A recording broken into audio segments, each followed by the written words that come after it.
Hare Krishna,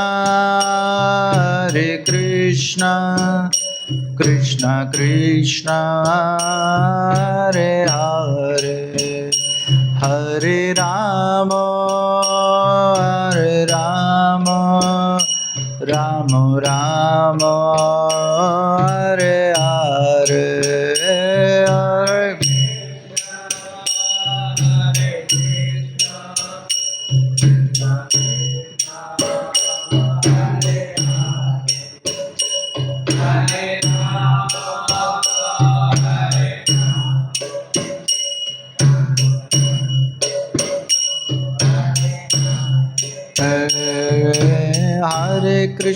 Hare Krishna, Krishna Krishna, Hare Hare, Hare Ram, Ram Ram, Hare Hare.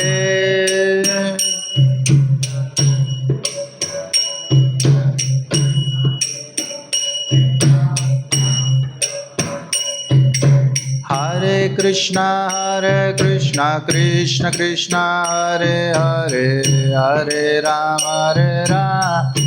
Ram, Hare Hare.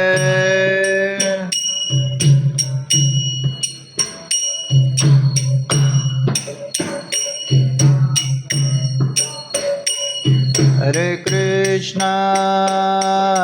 Krishna, Krishna Krishna, Hare Hare,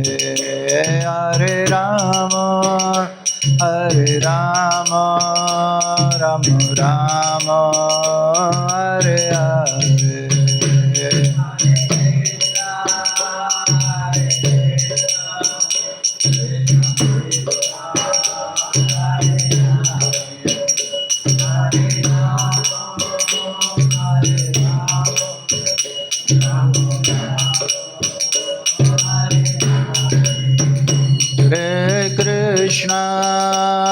Hare Krishna, Krishna Krishna, Hare Hare, Hare Rama, Ram Rama, Hare Hare.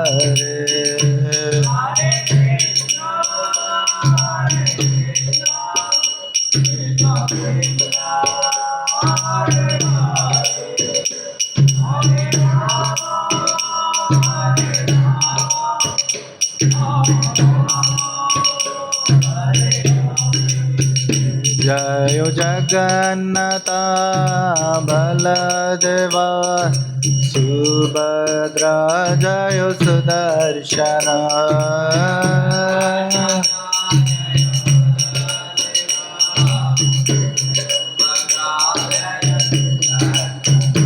Jayo Gauranitai, Jayo Gauranitai.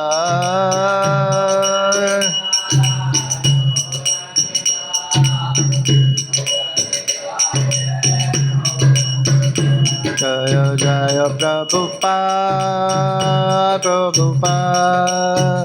Prabhupada, Jayo Srila Prabhupada.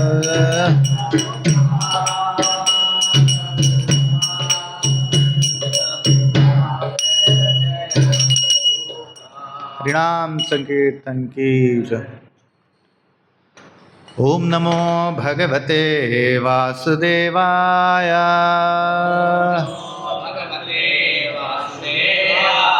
ओम नमो भगवते वासुदेवाय।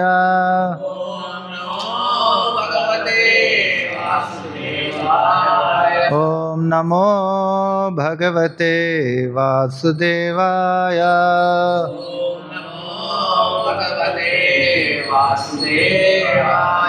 नारायणं नमस्कृत्यं Narayanam namaskrityam naram chaiva narottamam naram chaiva narottamam devim saraswatim vyasam devim saraswatim vyasam tado jayamudiraye jayam udiraye nashtaprayeshu abhadreshu nastaprayesu abhadreshu nityam bhagavata sevaya nityam bhagavata sevaya bhagavatyuttama shloke uttama shloke bhaktir bhavati naistike bhaktir bhavati nashti krishnaya vasudevaya Krishnaya vasudevaya devaki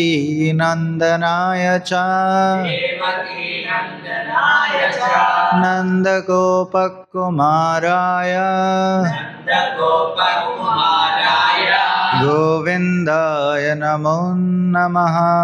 govindaya namo namaha. Reading from Śrīmad Bhāgavatam, Canto 1, Chapter 1, Text number 20. 1:1:20. Kritavan kila karmani Akil karmani saharamena keshava ramena keshava atimartyani bhagavan atimatyani bhagavan gudah kapatamanushaha Gudakapatamanushah kritavan kila karmani Akil karmani saharamena keshava ramena keshava atimartyani bhagavan atimatyani bhagavan gudah kapatamanushaha Gudakapatamanushah kritavan kila karmani Akil karmani saharamena keshava ramena keshava atimartyani bhagavan atimatyani bhagavan gudah kapatamanushaha. Gudakapatamanushah Please recite. Kritavan kila karmani saharamena keshava atimartyani bhagavan gudah kapatamanusha kritavan kila karmani ramena keshava saharamena keshava atimatyani bhagavan atimartyani bhagavan Gudakapatamanushah gudah kapatamanusha. What about meaning, translation and purport by its divine grace A.C. Bhaktivedanta Swami Prabhupada. Srila Prabhupada ki jai. Kritavan, done by. Kila, what? Karamani, acts. Saha, along with. Ramena, Balarama. Keshava, Śrī Kṛṣṇa. Atimartyani, superhuman. Bhagavan, the personality of Godhead. Gudaha, masked as. Kapata, apparently. Manushaha, human being. Translation. Lord Krishna, the personality of Godhead, along with Balarama, played like a human being, and so masked, he performed many superhuman acts. Purport. The doctrines of anthropomorphism and zoomorphism are never applicable to Sri Krishna or the personality of Godhead.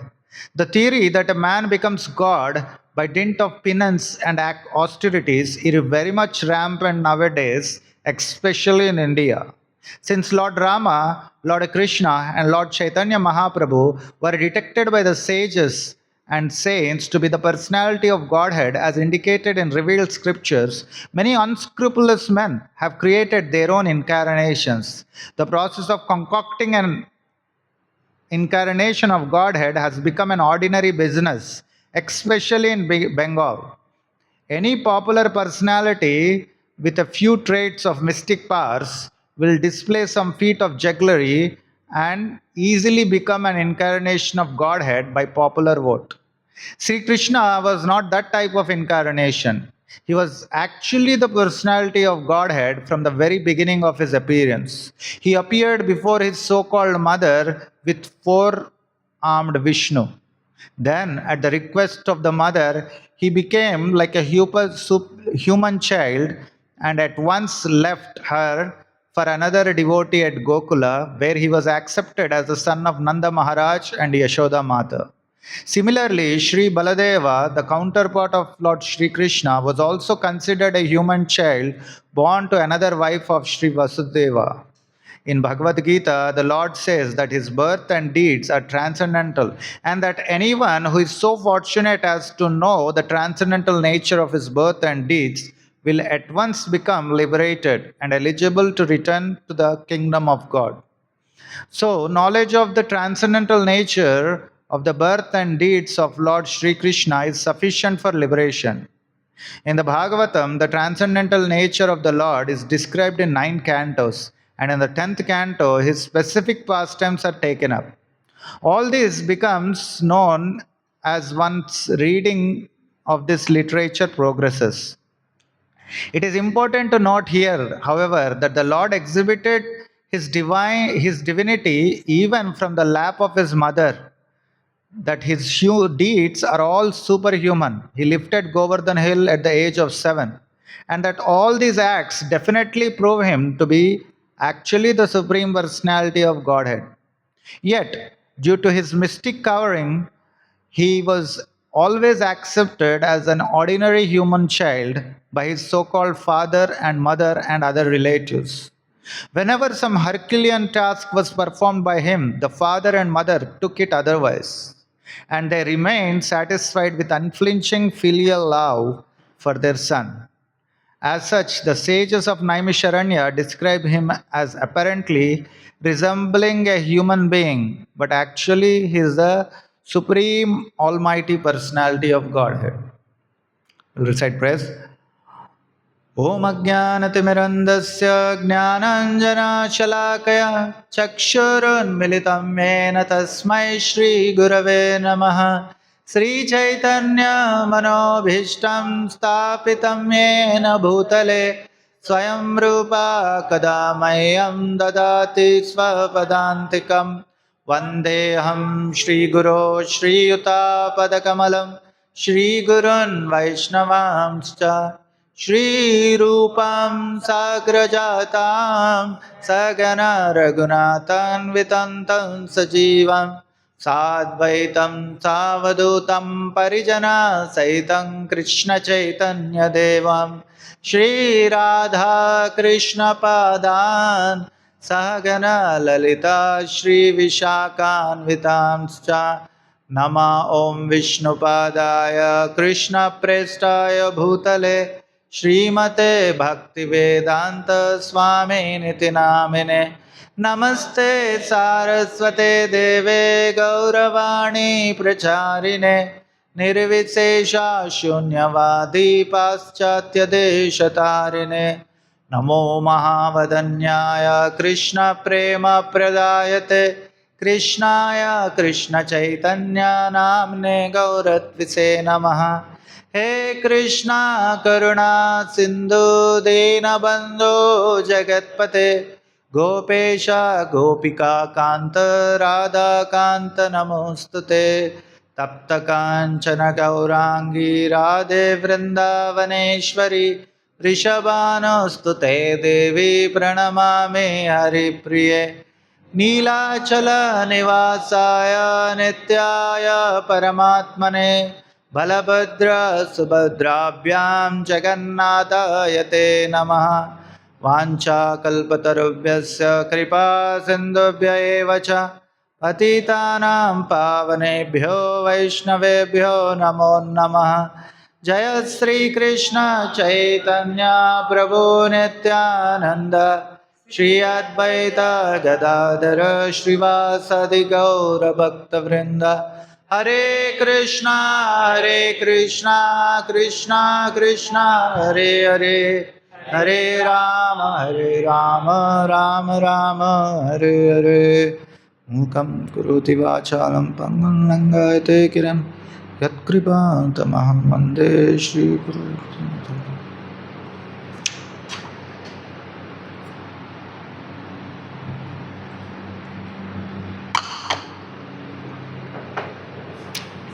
Welcome all of you to today's Bhagavatam class. Today I have chosen this particular verse, especially because as this month and the next month, the two most auspicious occasions are coming. The appearance of Lord Balaramji and Lord Krishna. We'll hear when the festivals are very nearby next week onwards, more about their activities, the Lord's activities and the sweet pastimes. But before getting into that, as it is mentioned here, just right in the first chapter, the sages, they are already giving us how to view the Supreme Personality of Godhead. So the verse is very simple. Kritavan kila karmani. Whatever activities are being done by the Lord, Saha Ramena Keshava. Who is doing? Lord Rama means Balarama and Krishna. Both together, whatever activities they are doing, Atimartyani, it's beyond the human level. Bhagavan, who is that? They are the Supreme Personality of Godhead.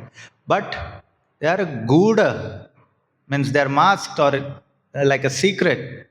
That's a secret that they are Bhagavan. And the Kapata Manusha, apparently they are performing activities like an ordinary human being.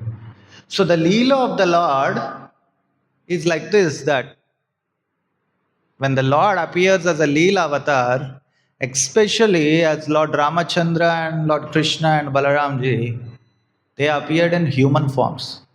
So their superhuman activities are all covered by their appearance, which is like humans.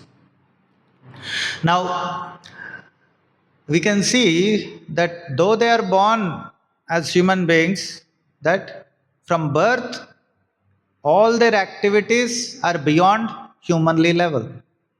That's why, as Prabhupada was mentioning here, that one cannot categorize any ordinary person as Supreme Lord just because he did some good activities.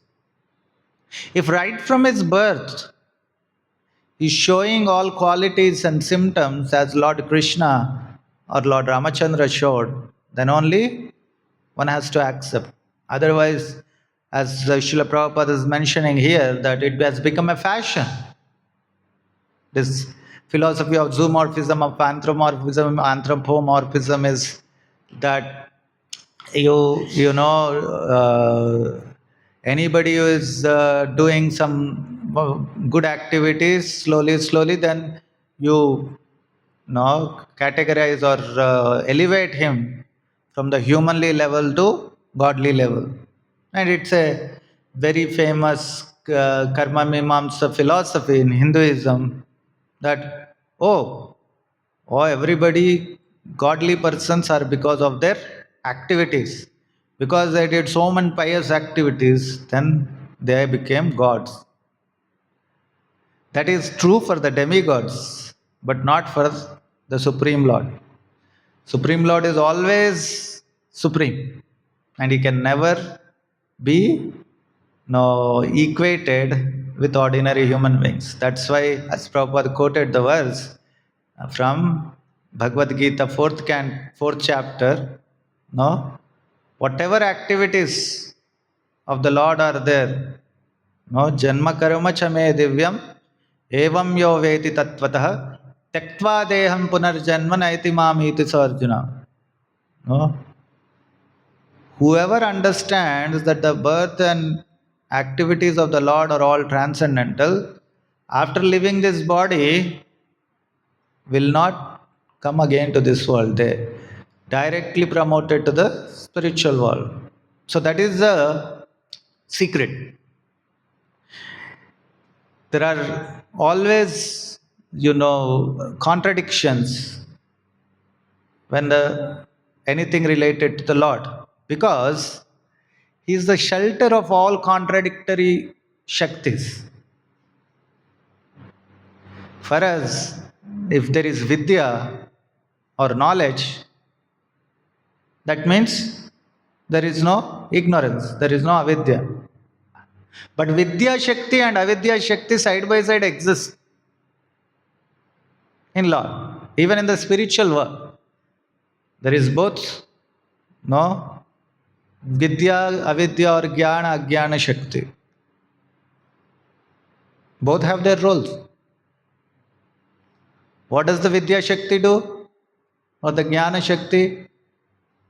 For all the residents of the spiritual world, they give proper intelligence on how to serve the Lord. Then what is the role of Avidya Shakti or Ajnana Shakti in the spiritual? As mentioned here, in order to forget that Krishna is the Supreme Lord, then they can serve Him with this parental affection, with friendly disposition, as all the gopas, gopis, and with conjugal love. So, they need to forget the opulence of the Lord in order to serve Him. So that's the role of Avidya Shakti, which Yogamaya Devi takes care and covers their, consciousness. So, contradictions always exist in the Lord, because He is the source and shelter of everything. That means all contradictory Shaktis. That's why our philosophy is acintya, vidyā. There is with oneness and difference simultaneously, but it is inconceivable. The inconceivability aspect is that the living entity who is conditioned or who is tatastha Shakti, even if it is liberated, can never fully comprehend how two mutually contradictory Shaktis can simultaneously exist and act according to the direction of the Supreme Lord. That is beyond comprehension. That's why Lord is called Atimartyani. It's beyond human comprehension. His activities are beyond humanly level. So this point is very important to understand, that on one side the Supreme Lord performs all His activities in a very sweet way, that is it touches the heart of every devotee, just like His appearance as human and all, which they can relate to very closely. But on the other hand, He performs all the superhuman activities which are beyond comprehension of any ordinary human. So both these simultaneously exist in the Lord.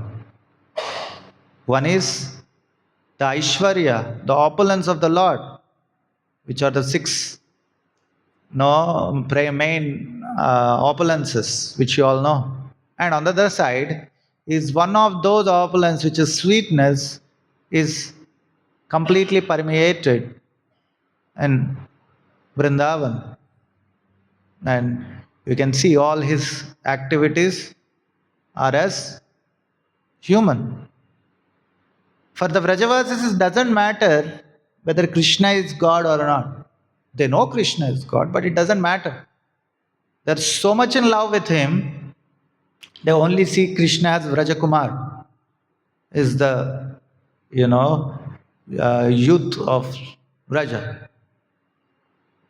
And they all reciprocate with Him in their relationship according to their own rasa with him there. It doesn't matter if Krishna is God, he has done so many superhuman activities, because that's not their interest. That's not their interest. That's why Vrindavan is a very, very special place. Chintamani prakara sadma sukalpa vriksha laksha vrateshu surabhir abhipalayantam lakshmi sahasrashata sambrama sevyamanam govindamadi purusham tamaham bhajami. The Chintamani jewels in Vrindavan, each gopi, what she wears on her leg as a leg ring, no? It is made of Chintamani. That means when they are walking, whatever they touch become gold. But they don't ask anything from that. They just wear it as just an ordinary stone for simple decoration. And then there are so many kamadhenus, cows, which can fulfill all one's desires. But the Vrajavasis don't ask the kamadhenus anything other than milk and curd, butter. They make ghee. And there are so many kalpavrikshas in Vraja, which can fulfill all one's desires. But the Vrajavasis only takes flowers, fruits from them. Because they have no other interest other than serving this Lord. They are not interested in the four Purusharthas, Dharma, Artha, Kama, Moksha. They are completely saturated with love for Supreme Personality of Godhead. So that's what makes Vrindavan very, very special. Even though all opulence is there in Vrindavan, that is not, the interest of Krishna and his devotees. Everybody is interested only in loving reciprocation with the Lord. That's why it is Madhurya Dham. Madhurya means sweetness. The whole Vrindavan is permeated by sweetness. Everything else, all other aspects of the spiritual world is Aishwarya Dham. It's opulence. You understand Krishna is the Paramatma in the heart, he is the Bhagavan, he is the Supreme Lord. So, we act according to his interests and direction. So that's why everybody is in the mood of Dasya Bhav predominantly in Vaikunta. Only in Goloka Vrindavan can they go to the three higher rasas of Sakya, Vatsalya and Madhurya. Yeah? So that is how then the devotees see and understand the Supreme Lord. Now let us discuss one particular pastime through which we can understand how our own material consciousness and anarthas hinder us to understand and to appreciate Krishna as the Supreme Lord, and cheats us to see Krishna as Manusha. You are saying Guda Kapata Manusha. Kapata means apparently, or it's deceiving. So it is not that Krishna is ordinary human being, but it appears so. So it is deceiving. So we are all deceived because of our own impurities. So one such pastime which exemplifies this is the story of Shamantaka Mani. Shamantaka jewel. You all know the Shamantaka jewel, then Satrajit had it. But there is a previous story to it. where from originally some Shamantaka jewel came. There is a book called Vilapa Kusumanjali, written by our acharyas. In that, the story comes about Shankachuda. It's also there in Bhagavatam, Shankachuda, in Vrajalila. Shankachuda is the demon who had a jewel on the top of his head. And because it is, very precious and very shiny, so much pride that he is the most famous personality. And because of that, he thought when you have so much pride, then you think everything in this world belongs to you.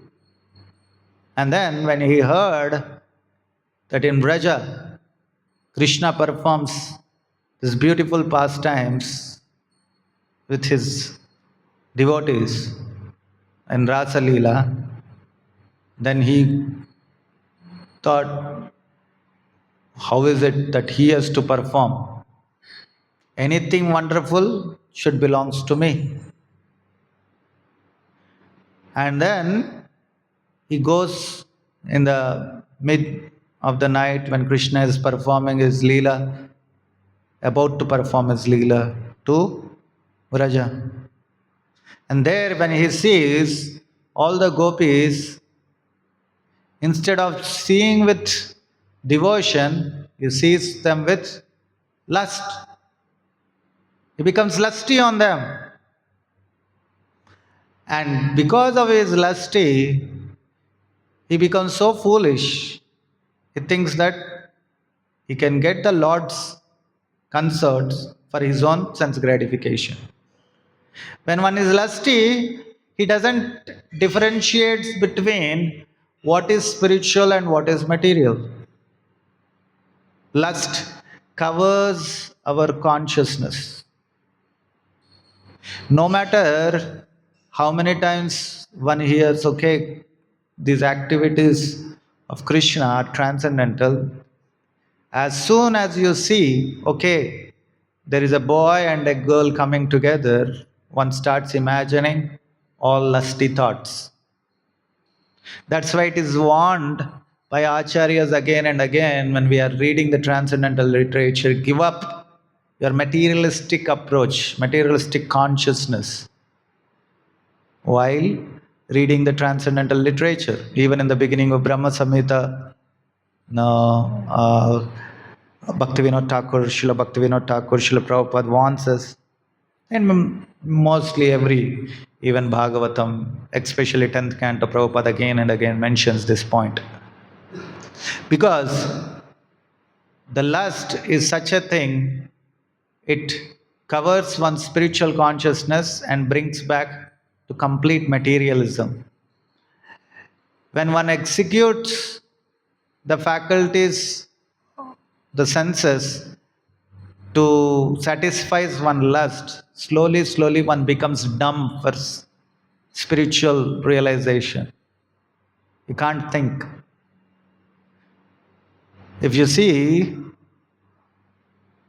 all these movie stars or the people who are generally into too much sense gratification, they are the ones who are most quickly frustrated about life. They feel quite empty in heart.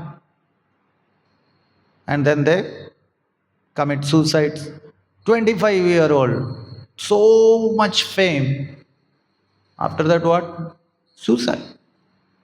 Because everything we are bringing down to the level of just lust. Just my senses titillating and getting some sense gratification. When one's consciousness remains at that level, then it's all about itching the senses. And that itch is never going to get satiated. And when one realizes that no matter how much I try to satisfy my lust, I cannot satisfy it, then one automatically becomes fully frustrated. And it is very artificial. So, somebody who is little sane, There are people who are worked in, adult industry, and later on they become, you know, the what you can call professing. They profess about how one should not get into all this and live a serene life and like that. Somebody who is a little more fortune, has little more association of mode of goodness, people can sense come to their senses. But if they don't have, they're completely frustrated, and then they have overdose of drugs, or they alcohol, whatever, and then they die very young, very unfortunate. Here you see Shankachuda. Because of lust, what happened? Then he was so foolish, he went against the Supreme Lord only. And then when he tried to kidnap some of the gopis, immediately Krishna and Balaramji was alarmed. They were told about it. And then they chased Shankachuda and they killed him immediately. So that's how Shankachuda dies. And then Lord Krishna takes the jewel from Shankachuda. Now, in presence of Lord Balaramji, he gives the jewel to him because he's senior. And that is the etiquette. Anything wonderful, anything precious, costly has to be given to the senior most person who is more qualified to handle. If people keep for themselves, when you're not qualified to handle, that will be the cause of disturbance in one's life. So that's how Krishna follows the etiquette, gives to Balaramji. Well, Balaramji knew that this is so precious, nice, and Krishna wants to give it to Srimati Radharani. So he, being the elder brother, it's Rasabas, he doesn't, get into their dealings directly. So he gives it to Madhumangal. And Madhumangal gives it to Srimati Radharani. So that jewel remains with Srimati Radharani.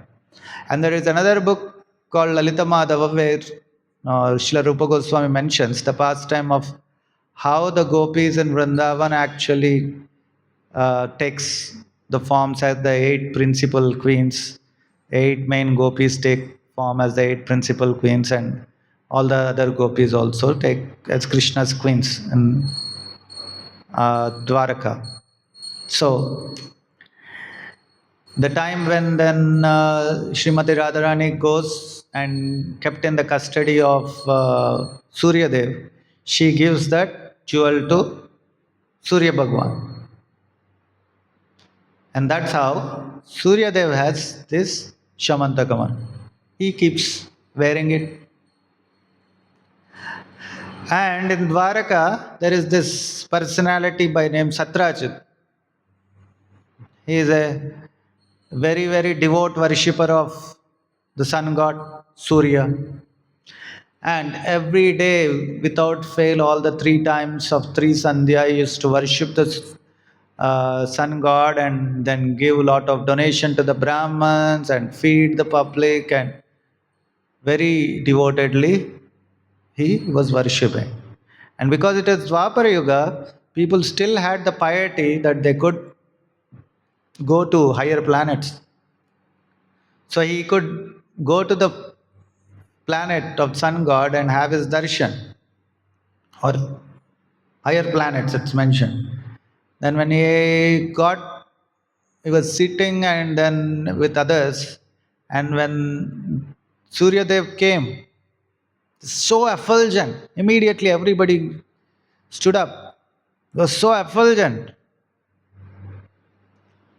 And Satrajit also, with great reverence, stood up, offered his full obeisances, and start glorifying that you are the giver of light, giver of life to all the people in the world. Oh, dear great, no, God, please accept my obeisances. And then Suryadev was satisfied. He asked him to sit. And then Satyajit observed this jewel in the neck of Suryadev. And then he thought, oh, Suryadev is so effulgent because he has his jewel in this no neck. Because of the jewel, he has become so powerful. That is the materialistic consciousness, that people think that something material as the cause of the power and no, or even the cause of creation. Just like Satrajit was thinking, because of the jewel, Suryadev is what he is. Not because of his qualities, not because of his piety or devotion to the Supreme. Anyway, Suryadev sees this fellow is greedy about the jewel, and immediately gives him back the jewel. Oh, you're such a nice worshipper of me. Every day without fail you worship, so please take this jewel. Now the demigods also, they are very, very clever. People worship the demigods because they are in some need of some material benefit. No? And the demigods try to satisfy as soon as possible because they don't have any obligation to the worshipper. So that's why Suryadev also immediately gave it. Take. Satrajit was so happy. He like was in ecstasy that he got this, and he just saw it. It was so effulgent. It was, filling the entire place with its brightness. And he wore. Immediately came to Dwaraka, and then he has a route to go to his home. He didn't go directly. He went towards the palace gates. And then the palace guards saw, and some other people saw that there is somebody so effulgent coming towards the Dwaraka's Sabha.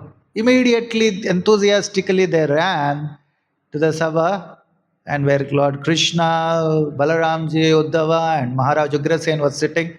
They mentioned, oh, my dear Maharaj Ugrasen, Suryadev himself is coming to see Lord Krishna.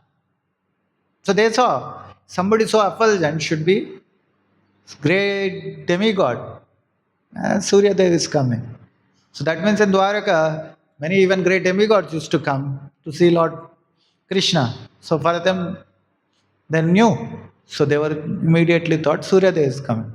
And Krishna gave a smile and said, it's not Suryadev, it is Satrajit who actually got the Shamantaka jewel from Suryadev. And don't worry, he's not coming here.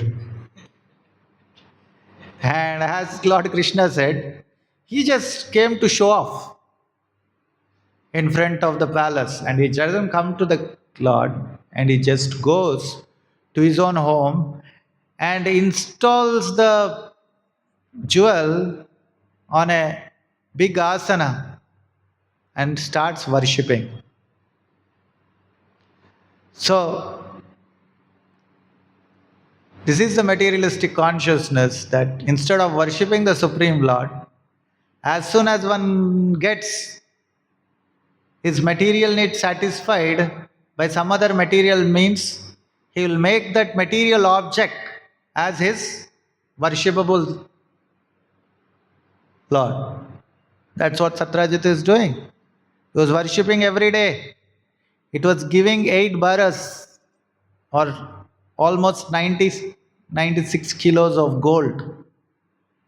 Every day when the first rays of the sun hits the Shamantaka jewel, it gives 96 kilos of gold.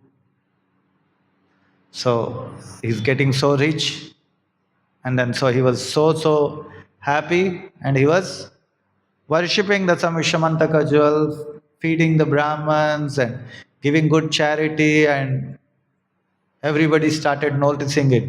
People started talking about it. Then Lord Krishna sends a message to Satyajit to come to the palace, and he goes. And in the palace, Uddhava and all the ministers, along with Lord Krishna, they tell to Satyajit, "Oh Satyajit, you are such a pious man, and then you got this jewel. But this jewel is the most precious object. And the most precious thing should be with the most powerful person of the country. So, please keep this in the custody of Maharaj Ugrasen." And here is Satyajit. The Supreme Personality of Godhead is giving him advice. Please follow this. It's for your own good. He rejects. Why? Because of greed.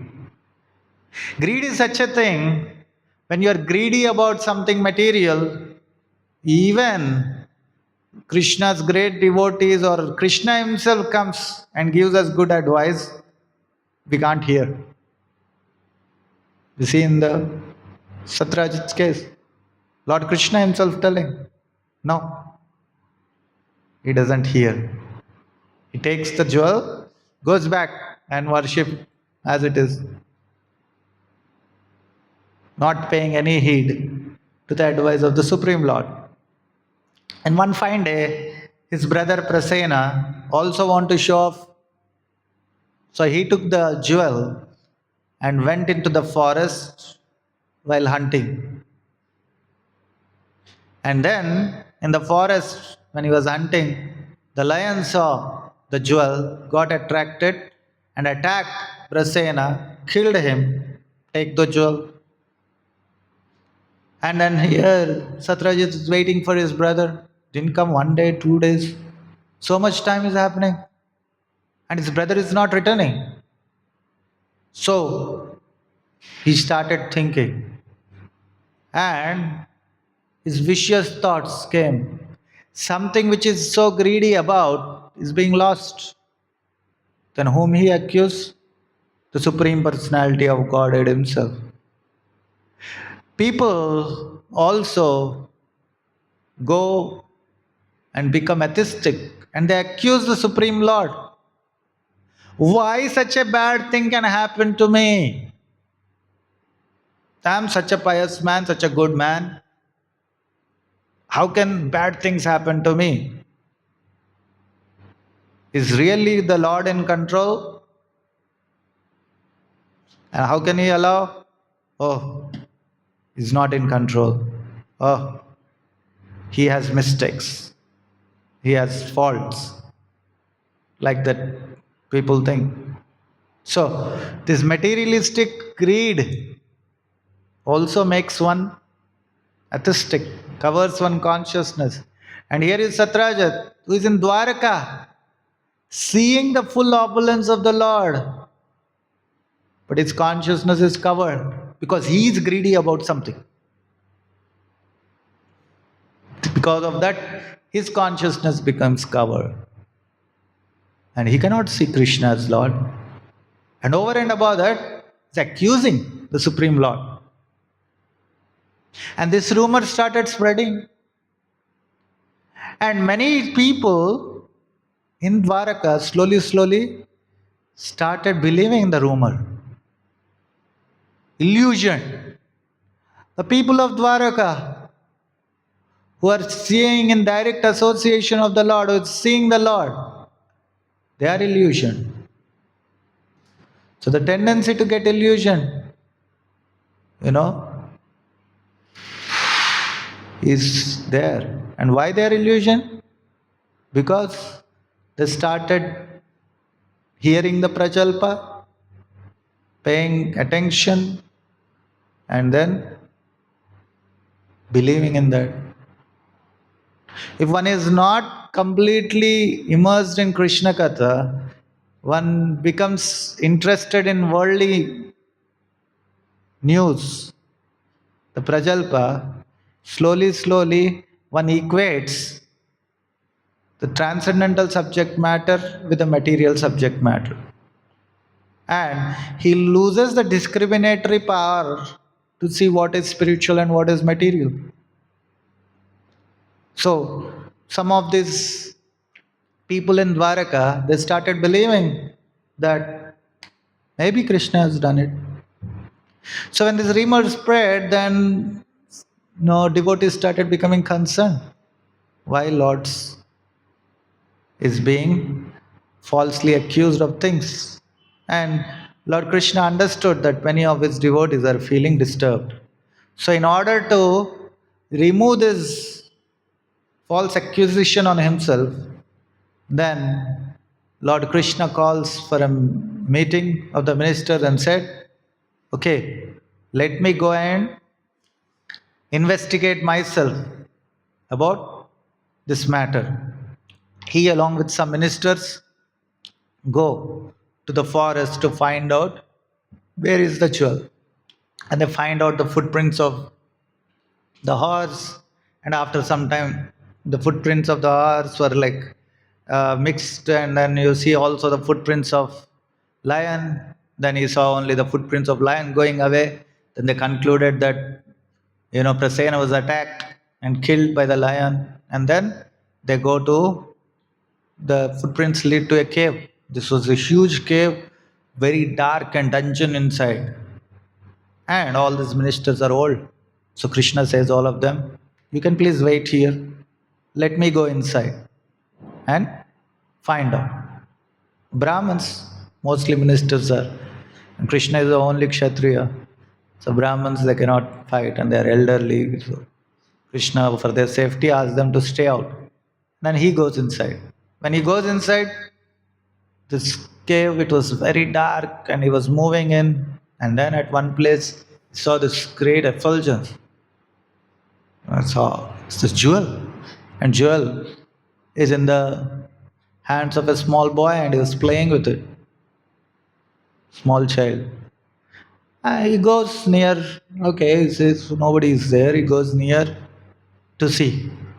And as soon as he goes near, a lady who is the babysitter, she loudly cries, ah, human has come, somebody. And then immediately that alerts Jambavan. Jambavan is a very great devotee in the Lord's Leela as Ramachandra. So in Ramayana, we'll hear about Jambavan's wonderful activities, is second to none. Is so powerful, only Lord Ramachandra or Lakshman could defeat him, nobody else. So when they were supposed to search for Mother Sita and they were supposed to jump, then each Vanara started saying, I can jump 1 yojana, I can jump 2, 3, 10, and some main, commanders, there 50 yojanas we can jump. Angad says, I can jump all the 100 yojanas. I don't know whether I can jump back immediately. Then Sugriva says, no, you shouldn't go. Because I promised Vali that I'll take care of you. Then Jambavan says, you guys are all useless. When I was young, when Lord appeared as Vamana and then he performed his Leela as Trivikrama, I went around the entire universe. I circumambulated the entire universe so that I can, perform worship to the feet of the Lord. So it's that fast and that powerful. Anyways, there is another person, is very, very powerful but staying silent here. Then he glorifies Hanumanji and then Hanumanji goes. So that was Jambavan.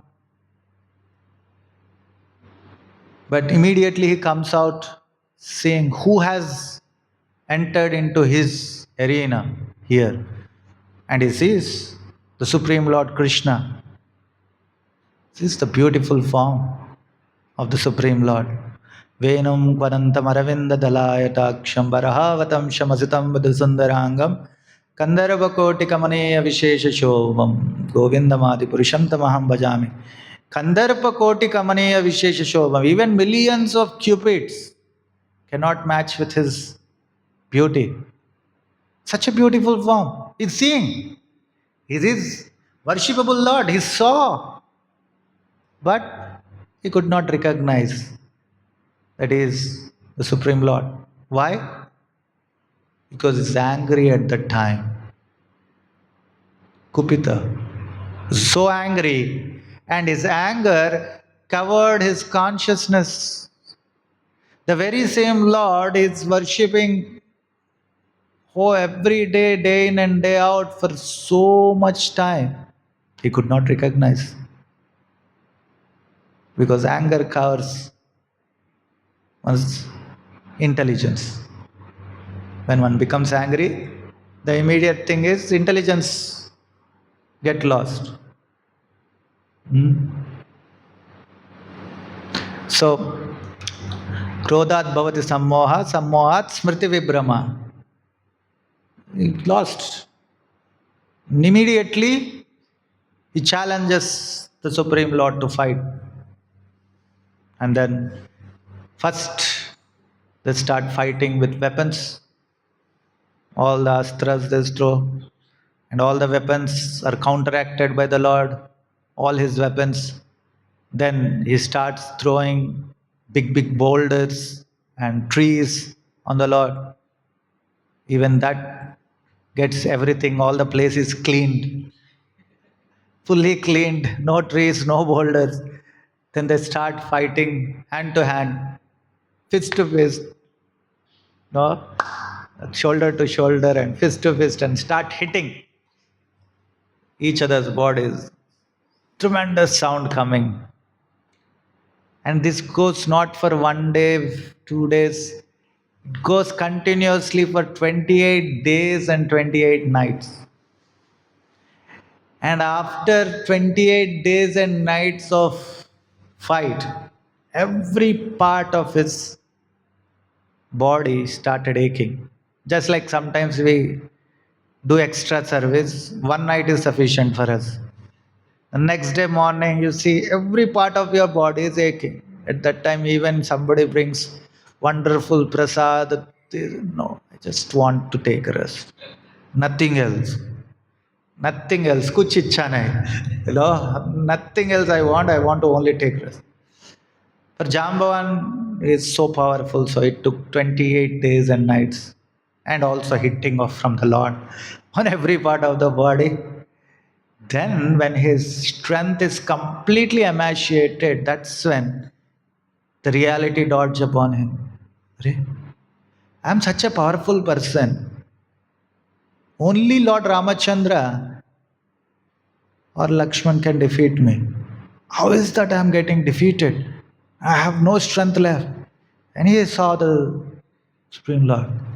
He is having such a beautiful form, like a 16-year-old, and sweetest form, which is more beautiful than millions of cupids. He is none other than my Lord, Supreme Lord Ramachandra.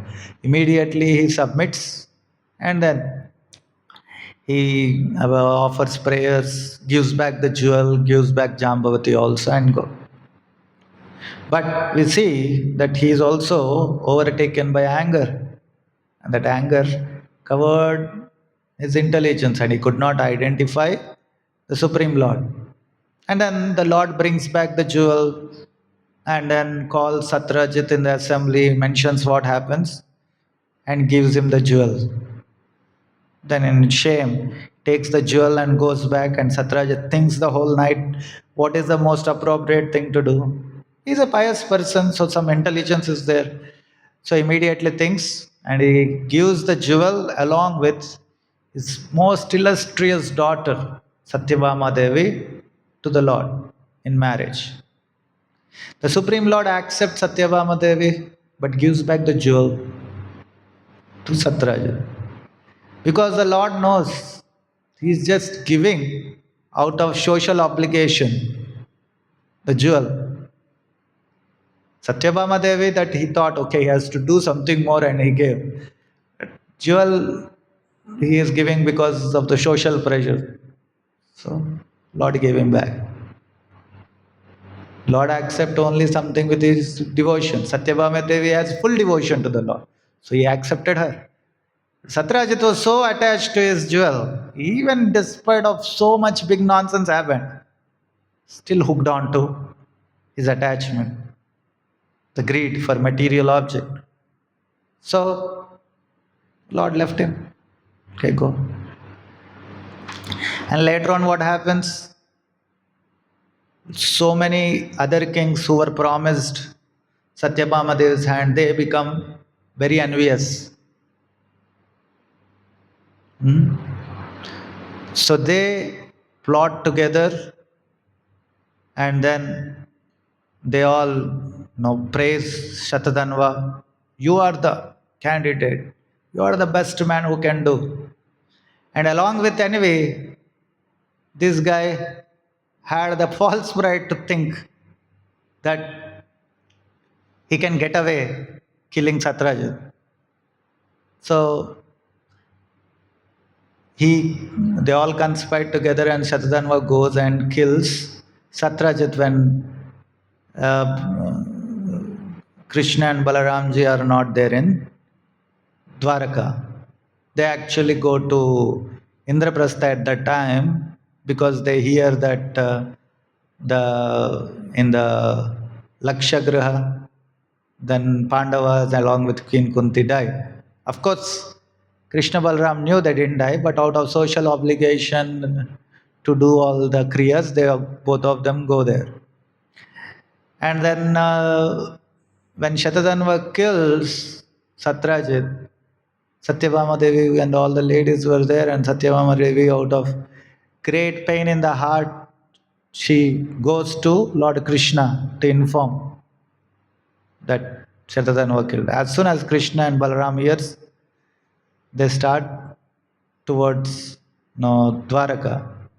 And this foolish fellow first thought that, okay, he can kill and get away. But now, as reality dawned upon, Krishna and Balaram are coming to catch him. He immediately leaves the jewel in the hand of Akrura and starts running away. And Krishna and Balaram, as divine horses, they go and catch Shatadanva and kills him. So, here we see that, the lust, anger, greed, illusion, and false pride and envy. Kama, Krodha, Lobha, Kama, Lobha, then Krodha, Moha, Mada, and Matsar. All these became the cause of one's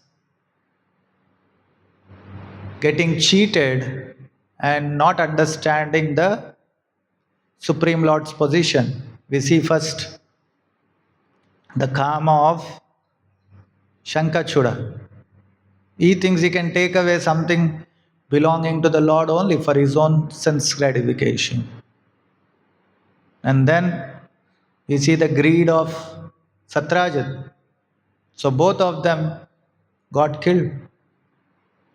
They couldn't give up. And then we see the Krodha of Jambavan. Jambavan is a very great and pure devotee. That is just an accidental time. Then he becomes, and he immediately corrects.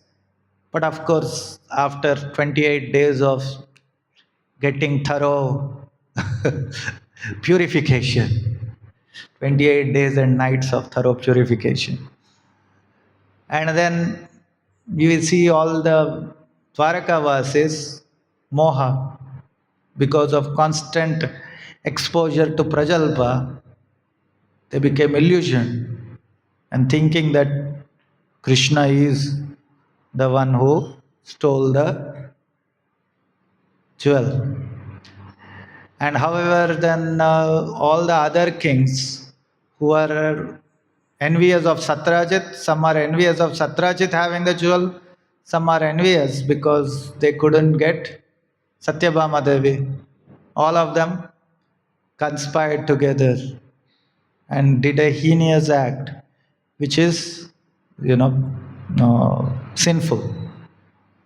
And then there is Satadanva, Mada. Mada means false pride and also madness.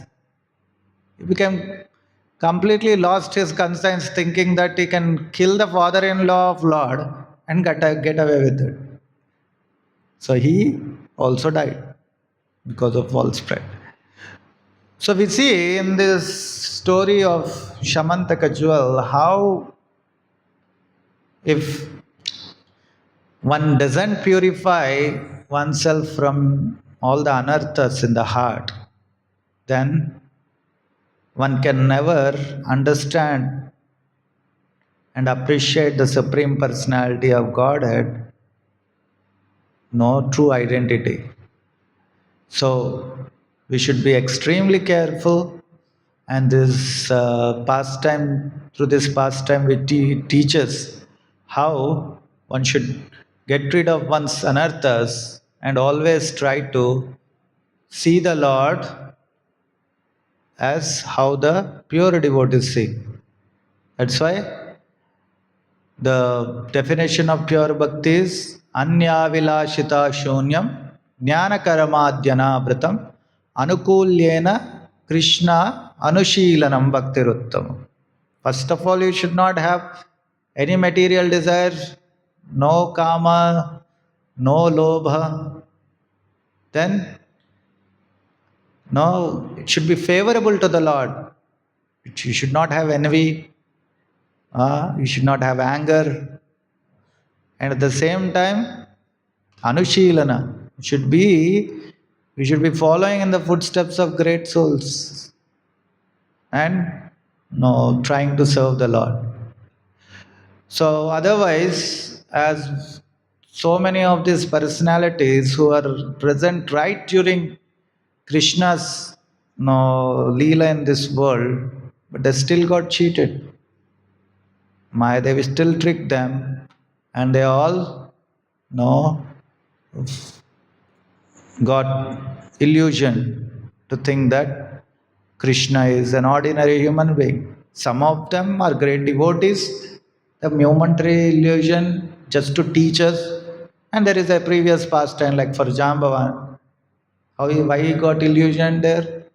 Because when he was after the entire Rama and Leela stuff, we fought such a great war, but none of this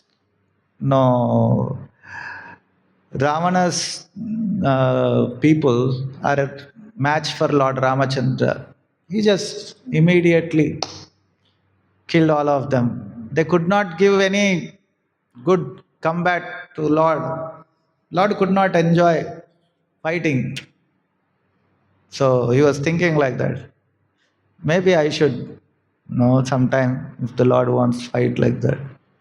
He had that desire, then Lord fulfilled later after many years in the next yuga.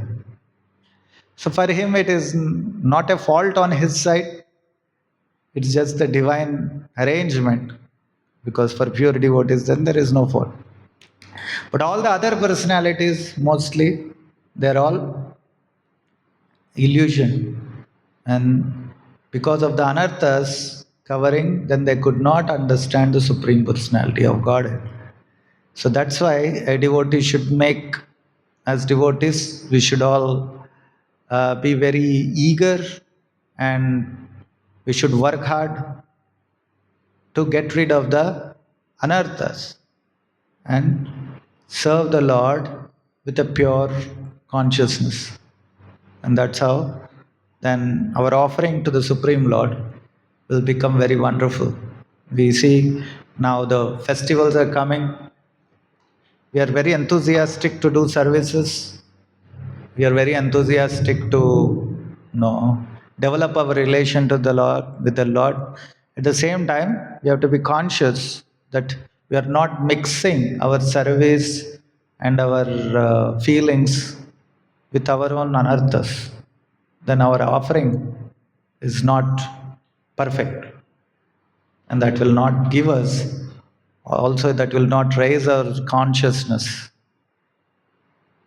Okay? Hare Krishna. We'll end here. Any questions, comments? Oh, yeah. This is last time I was Akrati. Most basically, what I read and Akrur was also involved. He was a pure devotee, and how he can involve in such a heinous act that he has tried to kill. Yeah. Very good question. In the book itself, Srila Prabhupada gives answer to that. Both Akrura and Kritavarma, two of the great devotees of the Lord, is involved in the conspiracy to kill Satraja. How could this happen? So the Acharyas mentioned that Akrura did one aparadh. When he came to Vrindavan to take away Lord Krishna, then he came the day before, and then as soon as the gopis saw Akrura coming, why the fellow from the king came, immediately they sensed somebody so dear to their heart, Krishna. Immediately they said they came to take away Krishna Balram. And they were telling to all the elder ladies, Arey, what is this happening? They came away, they came to take Krishna Balram, this, that. And then, no, very sure the next day, Krishna Balram had to go with them. And when Lord Krishna and Balaram are on the chariot moving, they were so disturbed. And their love for Krishna and Balaram so much, then they came out and openly started stopping the chariot and crying. Krishna and Balaram came down the cart and, started pacifying the Brijavasis. But we see Akrura remained on the chariot. He didn't do anything. So the indifference to devotees' feelings is also an aparadh. It's a very important thing we should learn. Most of the times we make this big mistake that my service. So, because it is my service is to control the crowd. Doesn't matter whoever, I push everybody, I behave as I want, I can say what I want. It's an aparadh. Akrura didn't do anything wrong, but he didn't take a positive action. That is also wrong. Is there in nectar of devotion? If you see a devotee and you don't pleasantly greet them with a smile, that's also an aparadh. You can be in your own world and he feels bad. Okay, he harbors some envy towards me. So it's so subtle when you are staying among devotees. So that aparadh is the cause of him conspiring here. And then, so envy is generally also the cause of indifference. So that envy, you can say, is there. This is what the Acharyas mention in the case of Akrura. And Kritavarma, on the other hand, he was one of the generals in the Kamsa's time. So he hanged around with all these guys. He used to attend the meetings. So he had that bad influence. Oh, just for some official purposes, so I hang around with everybody. And there, they are no completely materialistic people, and they're no talking badly about Krishna, its devotees, then that affects our consciousness. So, taking association of materialistic people is the cause of Kritavarma doing such a heinous act. And being indifferent to devotees is the cause of Akrura being involved. So, this is more important lesson, more subtle for us to learn. You may be a great personality, but if you cause this aparadha for the devotees, or you hang around janasangasya, then will ultimately bring you down in bhakti. Now they committed that offense. So that offense lead to that situation. Now Krishna punished that guy who killed his father-in-law. But how he did it with Akrura and with Brahma. And because they did that act, that offense, that lead to this act, now it act more entangled kind of things, or how will they will Because after that, Akrura went and started lamenting, and then they didn't see something incidentally, accidentally, something wrong a devotee may do. But what is his disposition later defines whether he is a devotee or a demon. He is taking shelter of the Lord and is not justifying his wrong act. Then Krishna forgives. And then they are, of course, they are great devotees. They were always acting under the instructions of other devotees. So, slowly, then one gets rid of that mentality and purifies oneself. That's why the first and foremost instructions or principles of devotional services, out of the 64 principles mentioned by Rupa Goswami, what is the first principle?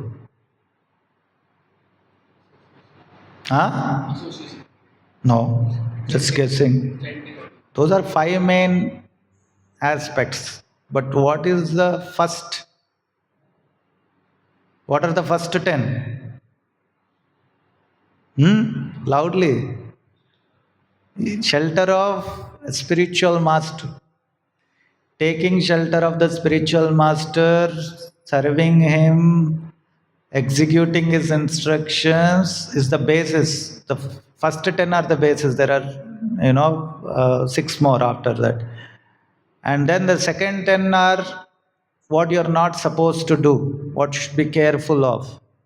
These 20 form the basis. And then the next 44, most of which are related to deity worship and, the 5 main things.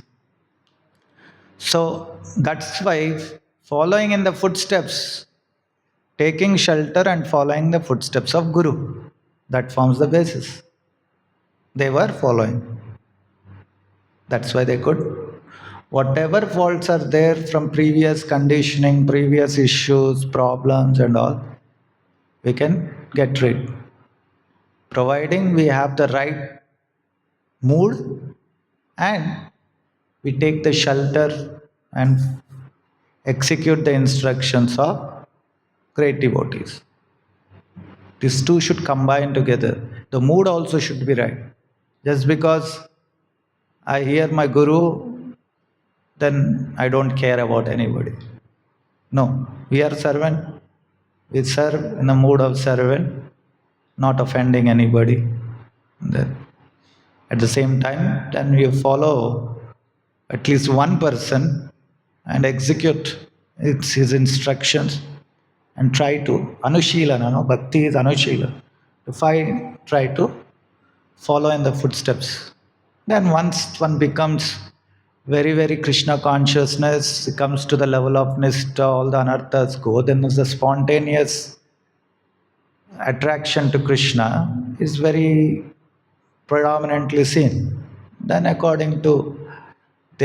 according to the direction and instructions of Guru, then spontaneously act. Till that time he has to be very careful and act according to instructions. Clear? Rather related to pastime. Here you can say that when Krishna and Balaram went to Kurukshetra for that they heard the news that the Pandavas died in fire. So my point is that Krishna explained it in so many forms. So this find that 16,108 form. So one of the form might went there. What about the other forms they were in Dwarka? What I do not. You read that pastime again. How the 16,108 forms are there. All the palaces of Krishna are, surrounded by each other. The most predominant in the center is Rukmini Devi's palace.